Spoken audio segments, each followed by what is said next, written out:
Assalamualaikum warahmatullahi wabarakatuh. Saya Maya Putriwan NIM A2218135 akan membahas mengenai organ reproduksi manusia.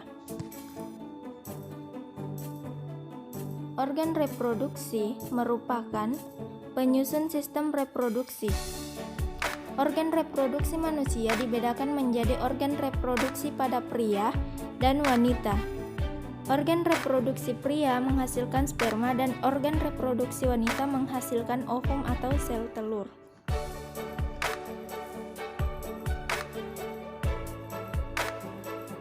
Organ reproduksi pria. A. Organ reproduksi bagian luar, yaitu penis dan skrotum. Penis merupakan alat untuk memasukkan sperma ke dalam saluran kelamin wanita. Di dalam penis terdapat 3 rongga. 2 rongga bagian atas tersusun atas jaringan spons corpus cavernosa. 1 rongga bawahnya tersusun atas jaringan spons corpus spongiosum. Corpus spongiosum membungkus uretra. Uretra pada penis dikelilingi oleh pembuluh darah dan ujung-ujung saraf perasa. Skrotum atau kantong pelir merupakan kulit terluar yang melindungi testis. Skrotum berjumlah 2 buah, yaitu skrotum kanan dan skrotum kiri. Dalam skrotum terdapat otot lurik yang berfungsi mengatur suhu di sekitar testis agar selalu stabil. Selanjutnya yaitu organ reproduksi bagian dalam, yaitu testis, saluran kelamin, dan kelenjar kelamin. Testis merupakan alat untuk mereproduksi sperma. Saluran kelamin berfungsi menyalurkan sperma dari testis keluar tubuh. Saluran kelamin meliputi epididymis, vas deferens, saluran ejakulasi, dan uretra. Di dalam saluran kelamin, sperma mengalami penambahan cairan-cairan kelamin. Cairan kelamin berguna untuk mempertahankan hidup gerak sperma.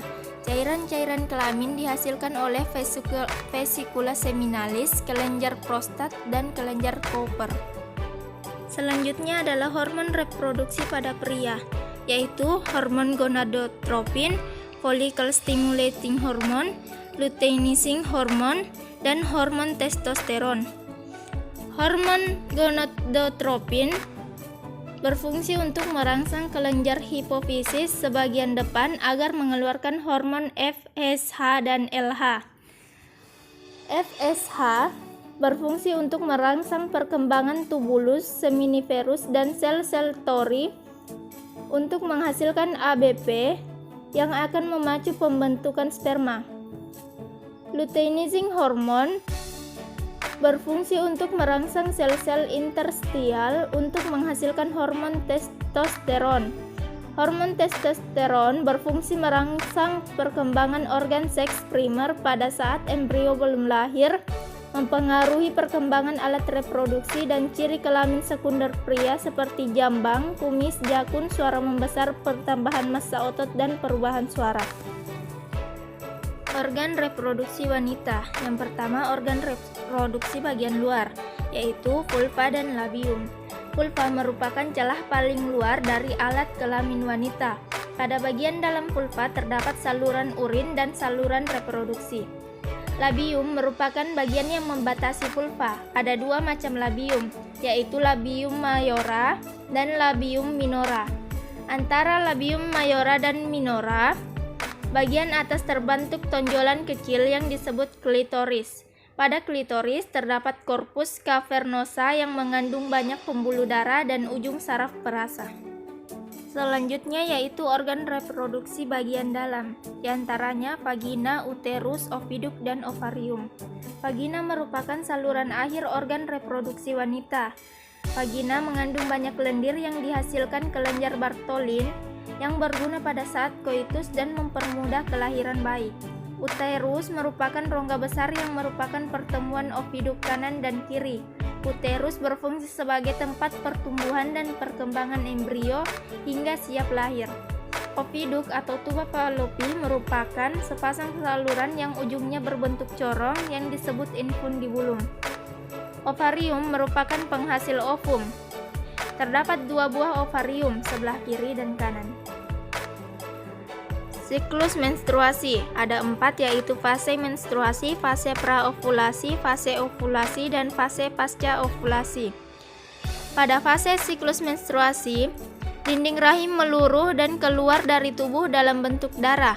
Peluruhan dinding rahim terjadi akibat berkurangnya kadar hormon yang berperan dalam aktivitas seksual tubuh seperti hormon estrogen dan progesteron. Terjadi selama antara 1 hingga 7 hari. Pada fase praovulasi, ovum yang ada di dalam ovarium terbentuk dan mulai mematangkan diri. Pematangan sel telur ini dipicu oleh hormon yang bernama hormon estrogen, di mana semakin meningkat tingkat hormon estrogen, sel telur di dalam ovarium semakin matang. Siklus menstruasi pada fase ini berlangsung selama antara hari ke-7 hingga ke-13.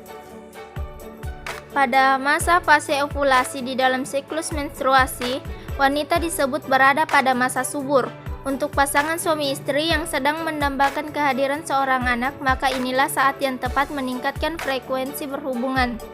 Fase pasca ovulasi merupakan fase di dalam siklus menstruasi di mana ovum mengalami kemunduran jika fertilisasi atau pembuahan tidak terjadi.